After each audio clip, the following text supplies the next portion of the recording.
Hey there, this is Maggie Rose, recording artist and host of Salute The Songbird with Osiris Media, and I'm here to tell you about a product that I've fallen in love with. I use it out on the road, and I use it when I'm at home, and I'm talking about UPSI CBD products. UPSI is a personal wellness mission focused on curating products made from honest, pure, organic ingredients that are designed to support everyday people improve their performance and overall quality of life. Grown in Kentucky, UPSI products are non-GMO, THC-free, gluten-free, vegan, and kosher. Products range from pain relief topicals, on-the-go beverage blends, and tinctures. I personally use the Align tincture every morning to support homeostasis by helping balance mood, ease stress, and calm anxiety. Available in 500, 1,000, and 1,500 milligram in mint. I also love the beverage blend Lift. Provides clean, burning energy to power you through all of life's adventures without a crash. Each packet of our on-the-go drink mix contains 20 milligrams of pure CBD isolate, 100 milligrams of theanine and amino acid, which supports focus, and 150 milligrams of caffeine. So that definitely gets me going. Life demands a superhero. You deserve a sidekick. It is 100% organic, 0% THC, lab-tested, and verified. 100% vegan and made in the USA. Visit upsy.com and use the code SONGBIRD at checkout to receive 30% off your order today.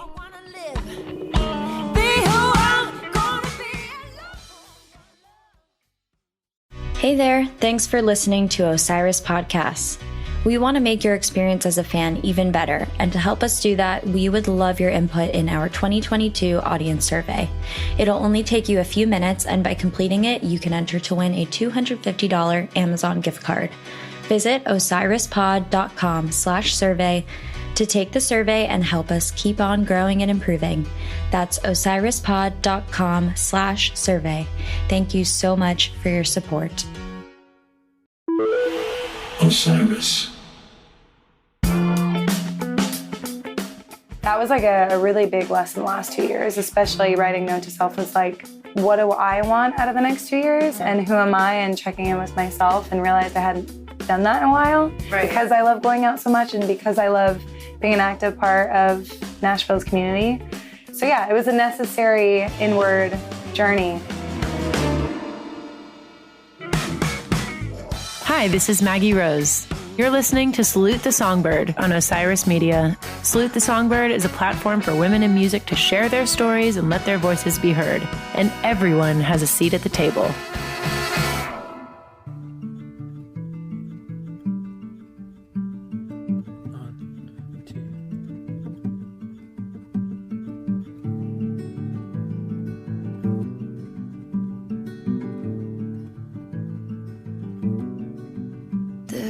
Voices in your head, they go and come back again.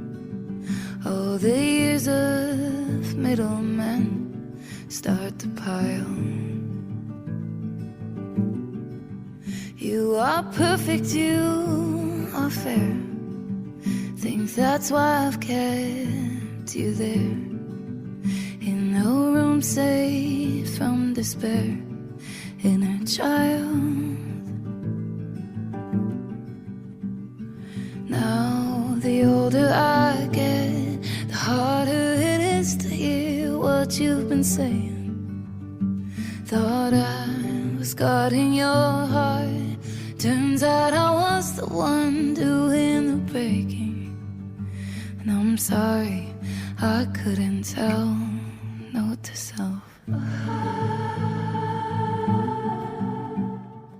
Hey there, welcome to this week's bonus episode of Salute the Songbird. I'm your host, Maggie Rose, and today you're going to hear a conversation between me and my friend Bre Kennedy that took place backstage at this year's Bonnaroo Music and Arts Festival. And it was a very special day for both of us because we had both been billed for the last 3 scheduled Bonnaroos. The first 2 were canceled due to COVID, and then the third due to inclement weather. So there was a ton of excitement and anticipation built up before we both got to take our respective stages. But it was particularly fun to catch up with Bre at this stage in her career because she's used all that time between when she was originally set to perform and when she finally did get to perform at Bonnaroo to put some amazing work together. She has a full-length album called 20-something. She just dropped another song called Ribbon this past Friday. And she did a lot of work on herself and looked inward. And I think she emerged as a more enlightened artist and person. So I think you'll find it very heartening to hear this conversation with the wonderfully talented Bre Kennedy.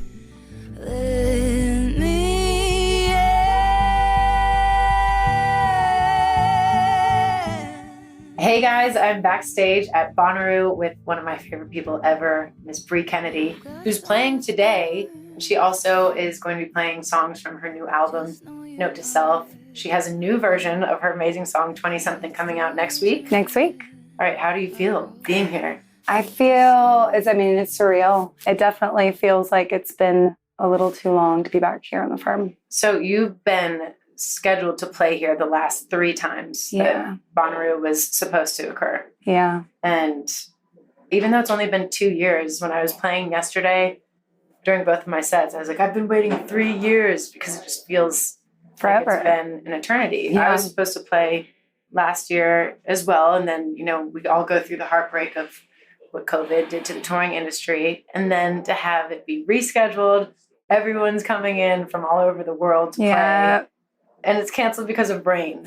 I mean, that almost felt just like painfully. It was kind of like a moment, I think, at least for me, where when I got the call, I just went, okay.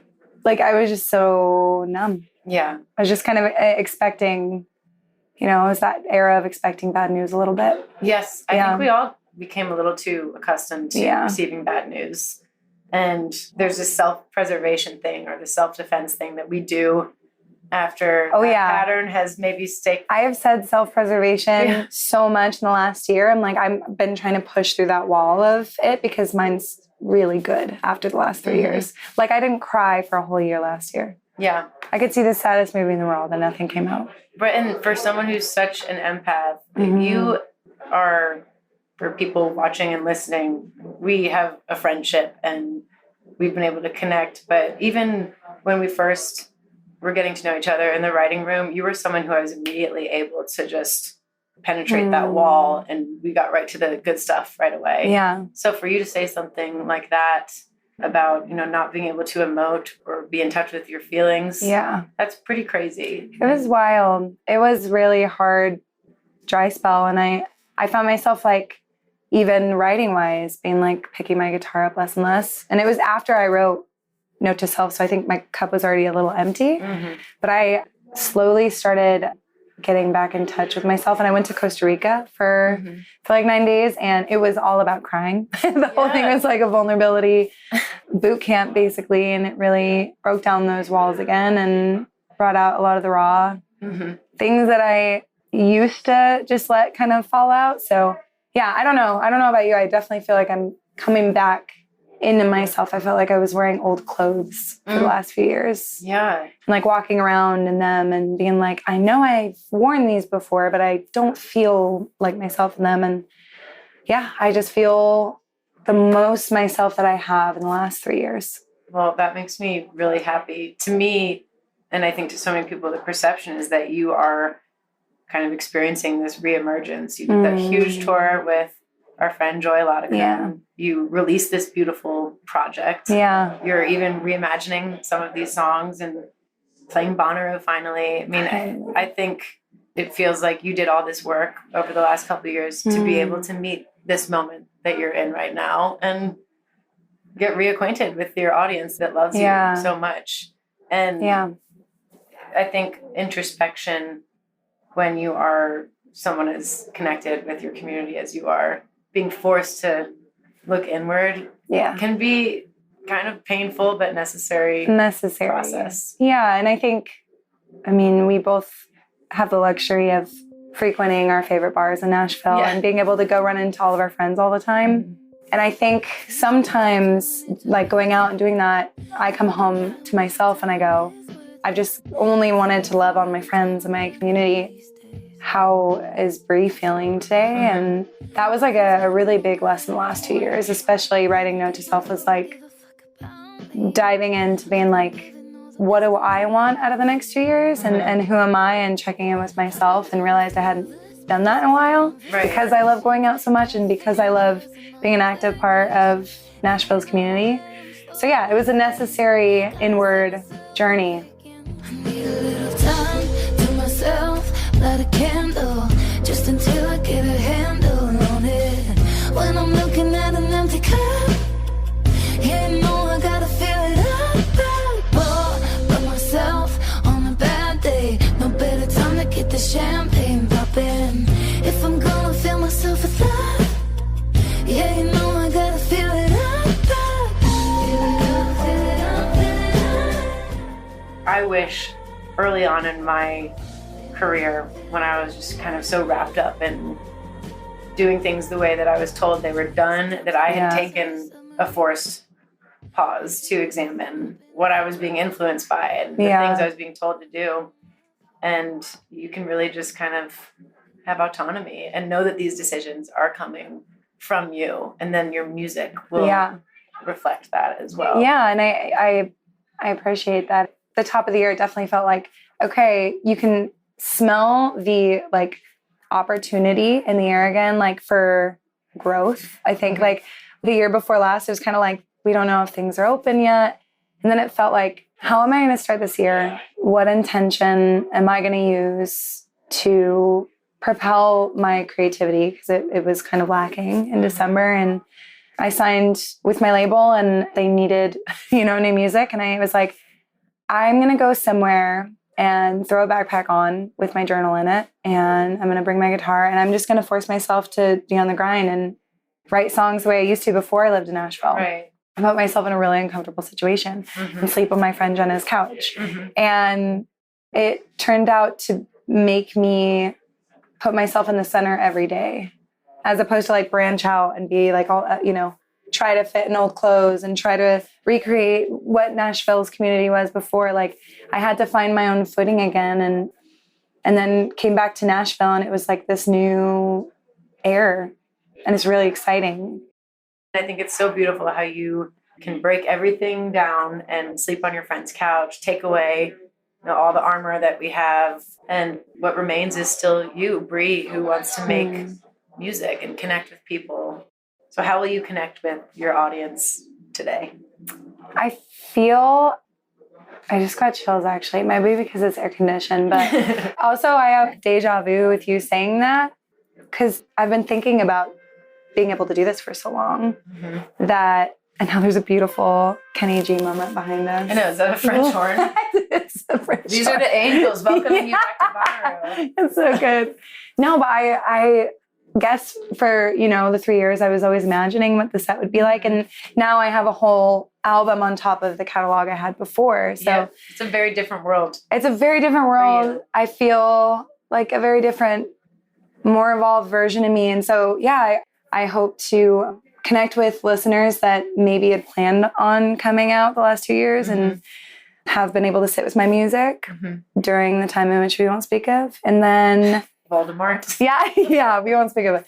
And then hopefully, it attracts people to come in and listen. And, my Nashville family that is going to be on stage with me, we just really like to have fun and show people how amazing Nashville is. And you have so many people here excited to see you who have been waiting for this moment too. It makes me nervous. Well, that's air conditioning and chills, I'm sure, because you have been seasoned for this moment, not the last three Bonnaroos that were supposed to happen and never did, but this will happen. And I think that you just need to really be present in that and soak it up and reap the rewards that you've worked so hard for. I receive that. And it's going to be really, really fun to actually watch this come to fruition. Oh, it's going to be so fun. I'm going to cry probably. Well, you're just going a to kick little. ass. You're going to break all the legs, Thank and you. you're going to probably make people in the audience cry too. So that's the goal. We didn't cry for all that time. That's I know. Lost time. I know. I'm ready. Yeah. No, but thank you. I'm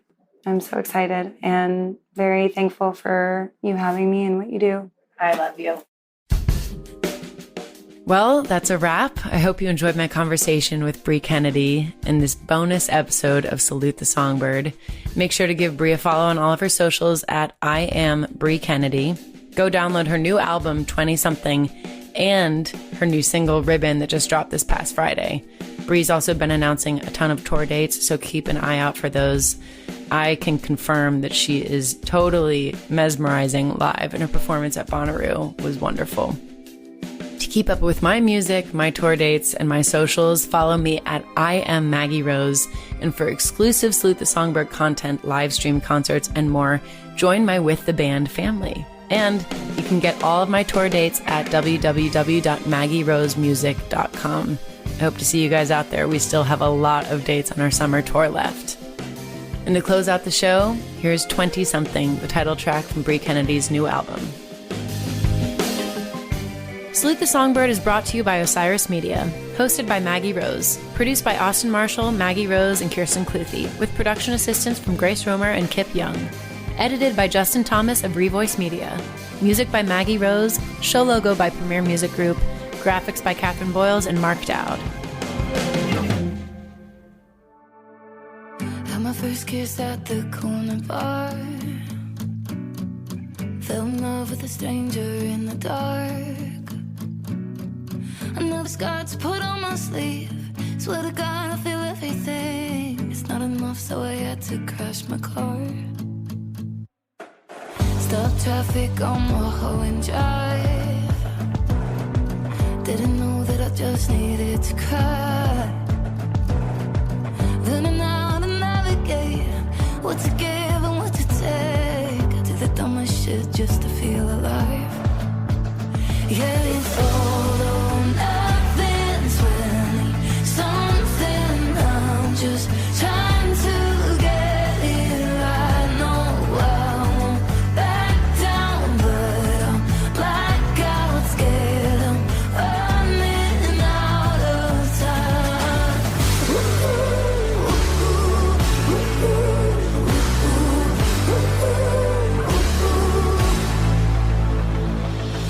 24, I found out how to fall. And my parents are human after all. Life hit me without warning. I'll get out tomorrow morning, but tonight I'm gonna cannonball. Can't hold on nothing, 20-something. I'm just trying to get it right. No, I won't back down, but I'm blackout scared. I'm running out of time.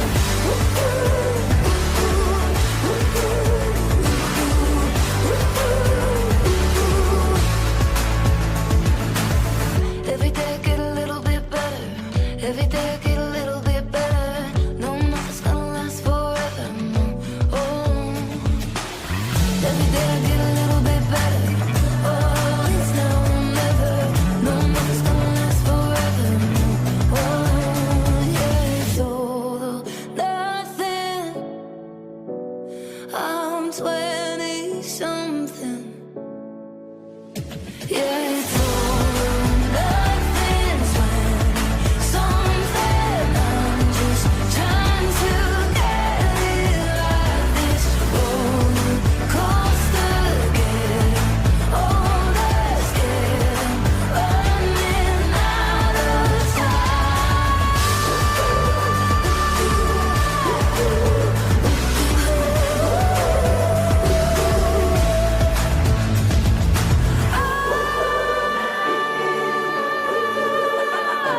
Scared I'm running out of time. Osiris. Hey listeners, we want to tell you about a new show from Realm called Power Trip, starring Emmy Award-winning actress Tatiana Maslany. The show is about Jane, a woman who gains the magical power to make people do as she demands after a black market kidney transplant.